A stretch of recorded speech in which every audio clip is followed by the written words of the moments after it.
8 of Nicomachean Ethics is split into 14 sections. In section 1, Aristotle explains friendship is essential to the virtuous life. Even if someone had everything else they needed, they would not want to live without friends. Young and old people, who are especially vulnerable, need friends to help them. Not only is friendship necessary, it's a virtuous quality. Good people make good friends. In section 2, before Aristotle examines friendship, he needs to discuss love.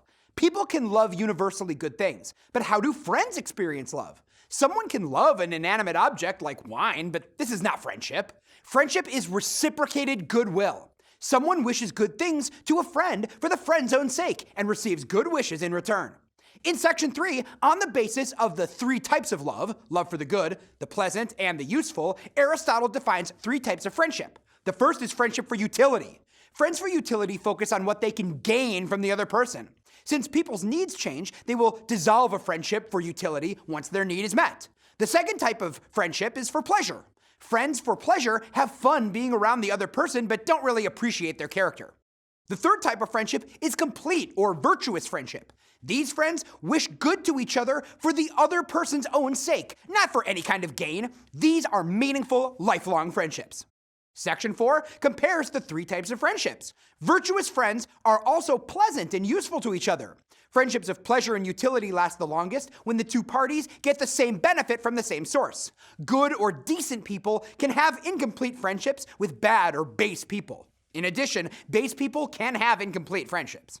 In section 5, friendships like virtue can be expressed through a state of character or through activity. Since a pleasant character is important to any kind of friendship, older people and sour people do not usually have friends. The truest kind of friendship is the friendship of good people.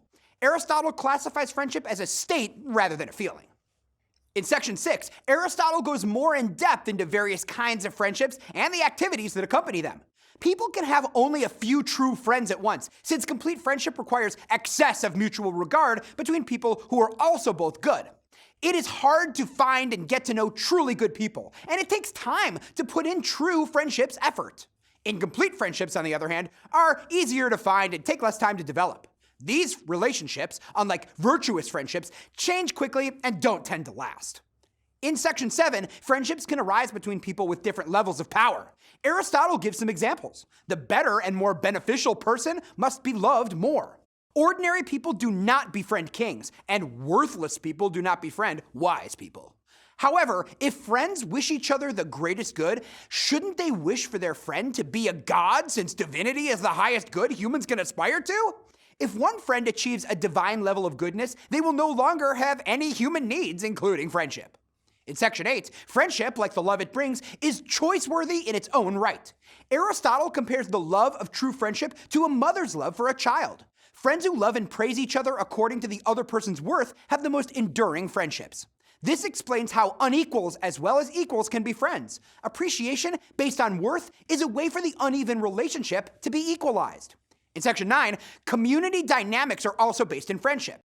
Each community, small or large, requires both friendship and justice, but people treat their close friends differently than they treat other community members. Is it considered worse to treat a friend or family member unjustly than it is to treat a stranger the same way? Each small group, family members, groups of friends, is part of a larger political community. In section 10, Aristotle defines the 3 types of political systems and a deviation or corruption of each one. Kingship, which Aristotle regards as the best system, can be corrupted by tyranny. Aristocracy, the second best, is the rule of the most decent people. Its corruption is oligarchy, the rule of the most vicious people. Democracy, the weakest system, is majority rule in which everyone with an equal amount of property has an equal voice. Its corruption is democracy, or majority rule without regard for class. Democracy is still similar to a genuine political system and is the least vicious corruption. In section 11, different friendships result from each political system, and men and women have friendships in which each one receives goods according to their worth. Corrupt political systems or deviations don't have justice, so these systems do not tend to encourage friendships. Where inequality is too great, like between a tyrant and his subject or between a master and a slave, friendship and justice are impossible. In section 12, the family unit has special types of friendship, all stemming from paternal friendship or a father's fondness for his children as a part of himself. A child's bond to a parent relies on need, pleasure, and utility. Humans form couples more easily than they form larger communities, and the family bond extends beyond childbearing responsibilities to mutual benefits. Knowing how to treat friends and family members with justice is essential to living a just life. In section 13, Aristotle wants to know, what about disagreements between equal friends? The best way to handle these disagreements will depend on the type of friendship, which Aristotle provides examples of. Aristotle mentions two types of justice, one unwritten and one governed by rules of law. When the terms of the friendship change, then accusations begin. In a virtuous friendship, the measure should be the benefactor's decision. In section 14, disagreements between friends of unequal power usually result in the dissolution of friendship. A wealthier person may consider a gift to be a public service rather than a friendship, since the poorer friend contributes nothing in return. The poorer person thinks a good friend would gladly share his wealth, and they're both right. They should each get what they need in the correct proportion. This principle also applies in political communities. A politician receives honor for holding office, so he should not accept monetary gifts.